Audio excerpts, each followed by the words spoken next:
Hello, welcome to another end of year video or, reflection upon 2024 video.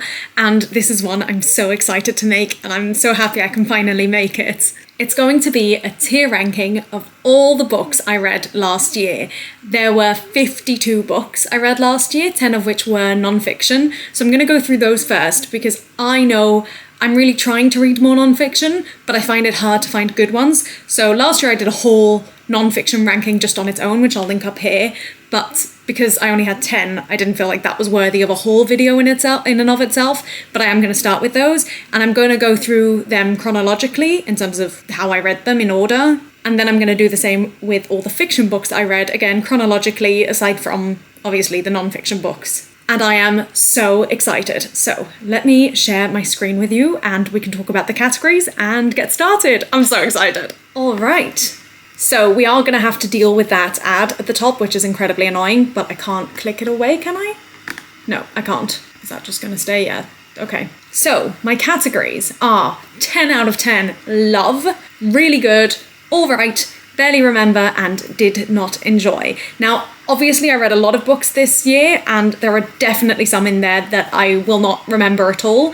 Also, what's interesting is I did do my Storygraph wrap up recently as a video, and some of the things that may have been my top ones of that may not be my top ones now, because upon reflection and, a little bit of distance, maybe I will feel differently about them. Now let me just show you all the books we've got. If you've been watching all my favourites all year, then you would know, but I forgive you if you haven't. So up to here, up to Keep the Memories, Lose the Stuff, are my non-fiction books, and then the rest is all fiction. This is interesting. I'm seeing here that there was a little gap between my first Julie Kaplan book and the next one I read, which I didn't realise. I thought I read them all in order. But all right, let's begin with Ask and You Will Succeed, 1001 Extraordinary Questions to change something, to create life-changing results. I feel like I remember really not enjoying this book, so I'm going to put it under did not enjoy. The Girl Who Survived Auschwitz. Now, I genuinely feel like I barely remember this, but in my head, from what I do remember, is that it was good. I'm going to put it, I need another category, I think. I think I need to add good, because there's a difference between really good and all right. I'm going to add another category, which means I need to change the colours. Bear with me. All right, here we go. So yeah, I'm going to put that one in good. Why Has Nobody Told Me This Before by Dr. Julie Smith.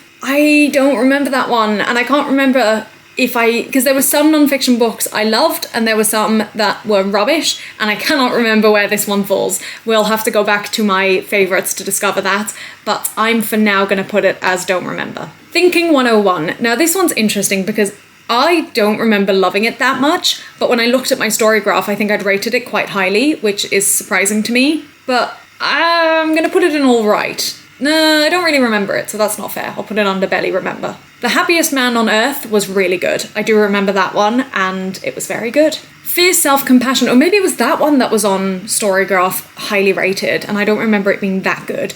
I'm going to put it as good, because there were definitely bits about it that I enjoyed, but it wasn't the best. But I'm really bad, I've spoken about this before when it comes to non-fiction, because whenever I read self-help books, I usually find them incredibly frustrating because they're just saying stuff that I already know and do. So that's why I really struggle with any sort of, which is annoying because if you look at this, most of my non-fiction books this year were self-help, and I just need to stop reading self-help books. It's very frustrating for me. I Heard What You Said. I don't know whether to put that in really good or 10 out of 10 love. I think I'm going to put it as really good, but I do highly recommend that. It was a very good book and it sort of discussed the complexities of being a black teacher in a white education system, and it was fascinating, and I highly recommend. Really, I think everyone should read it. A Life on Our Planet, I'm going to say that was really good as well. Probably slightly less good than the I Heard What You Said, but I still really enjoyed it. We Are All Greta, I'm going to put as good. I would recommend reading it. It's less than 2 hours if you listen to the audiobook,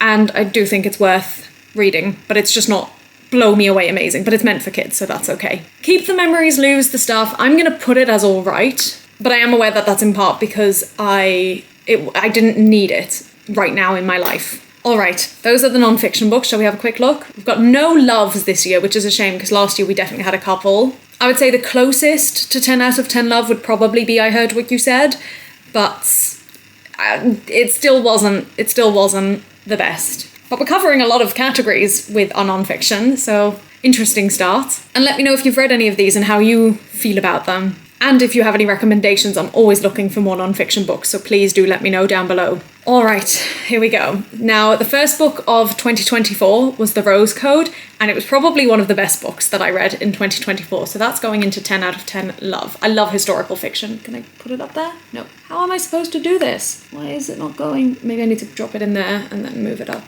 That's annoying. Emma. Now, this wasn't the actual book, Emma, by Jane Austen. It was like a... what do you call it? Like a theatrical reading or a theatrical production. And it was good. I wouldn't say it was amazing, but it was good. Oh no.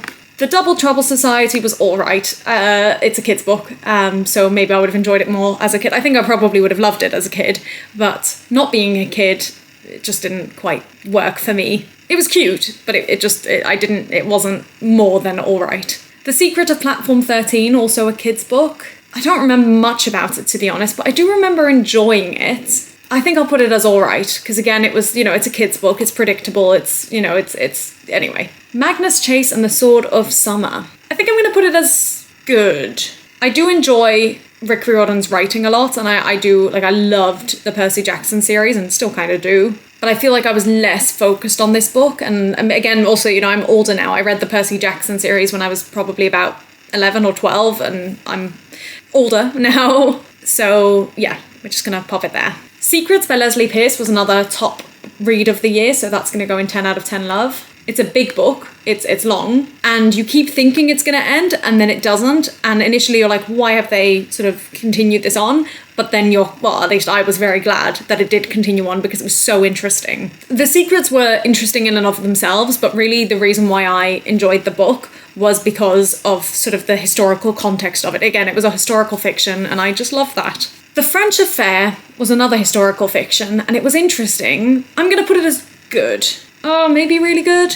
I'll leave it in good for now, but I may reassess at the end. The Librarian of Auschwitz, also good. It was good. It was not the most amazing thing ever, but maybe it was really good. Oh, I can't remember. I'm going to leave it as good for now, but that's another iffy one. 2 more Magnus Chases. I honestly can't remember these very much, so I'm going to put them in barely remember. Sorry. Just Another Missing Person was, I think I remember it being disappointing. So I'm going to put it as did not enjoy, I think. Which is a shame, because it wasn't a bad book necessarily, but it just didn't quite hit the mark that I wanted it to. Sorry. Tomorrow and Tomorrow and Tomorrow is a really interesting one because it was objectively a really good book. I mean, you can't really say objectively, but to me it was a really good book, but it had been hyped up so much and it didn't quite live up to the hype. And so in my mind, it wasn't as good, but it was a good book. So I'm going to put it as really good.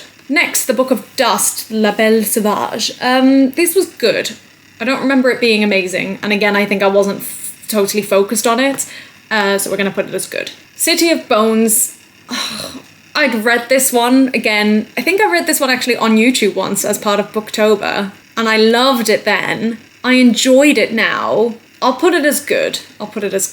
Lessons in Chemistry, absolute top read of the year. Again, loved it. Okay, now we're going into all the rest of the Mortal Instruments, and I'm not going to be able to differentiate between each one because I read them all just one after the other and all within the space. I probably read all of them in the space of like 2 weeks maybe. So this is going to be tough. I'm going to put them all as good, but I know that there were some that were better and some that I didn't enjoy as much, but I'm going to put them all as good. On to Julie Kaplan. The Little Cafe in Copenhagen.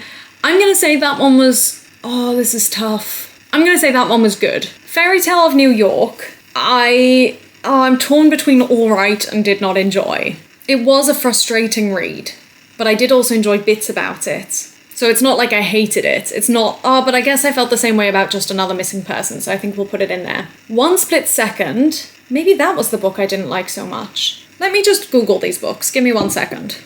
One Split Second? Yeah, maybe I'm thinking about One Split Second. So what was Just Another Missing Person? Is that the one with 3? I'm going to put Just Another Missing Person as Don't Remember, which is a real shame because I probably did enjoy it, but I can't remember. And then One Split Second into Did Not Enjoy. That's really a shame. That's a real shame because I think I did like Just Another Missing Person. Let me see what I rated it on Storygraph. I'm still going to stick with this because we're going with opinions now, but I'm just curious to see what I rated it. I think I rated it quite highly on Storygraph, didn't I? Or low? I can't remember. I rated it 3.75, so average. Certainly not bad. All right. The Little Brooklyn Bakery, I'm going to say was all right.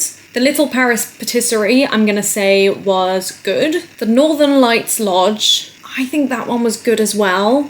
They were all good. They were all fine, but yeah. It's hard to split between good and all right. The Secret Cove in Croatia. I think I did enjoy that one or I didn't. I can't remember. Oh, I don't think I liked it at all at the start and then it grew on me.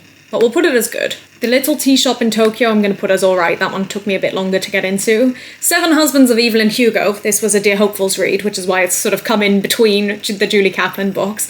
This book, man. That's a 10 out of 10. The Little Swiss Ski Chalet. I think that one was good as well. The Cozy Cottage in Ireland, I'm going to put as all right, I think. And then The Christmas Castle in Scotland, I think I'll put as good. Daisy Jones and the Six, I don't know whether to put it as 10 out of 10 love or really good. I think I'm going to go for really good, I think. I don't know, I feel like it was better than Tomorrow and Tomorrow and Tomorrow, but that could also be recency bias. Like there was a big gap between like Tomorrow and Tomorrow and Tomorrow. I think I read probably around April, May-ish, and Daisy Jones I read November, I think. So it's tough to say. I'll leave it there for now. The Last Lifeboat was a brilliant book. I'm going to put it in 10 out of 10 love, I think, which I don't know if I was expecting that, but I think I did rate it quite highly. And obviously now these are the ones that are more recent anyway, so everything is going to be biased. Christmas at Holiday House was cute, but I think I'm going to put it as all right. Together by Christmas was good, but there's a bias maybe of it being set in Holland, but it was good. Countdown to Christmas, did not enjoy at all. Poppy's Christmas Cracker, all right, I think. The Darkness was... I don't know whether to put it in good or really good. I think I'm going to put it in good, and then I think I'm going to put The Island in really good, and then The Mist in good. I'm going to put that one there already, and then I'm just going to have to do this half-half. Awesome. And finally, The Christmas Love Letters, which accidentally was a reread. I think it will go in good. I think it was a sweet book. All right, can we go into a mode where you can see everything? Oh my goodness, it's just disappeared. That's very sad. I hope it comes back. Oh my gosh, it's disappeared. That is ridiculous. I can't believe that. I'm going to try and put everything back where it was. Try.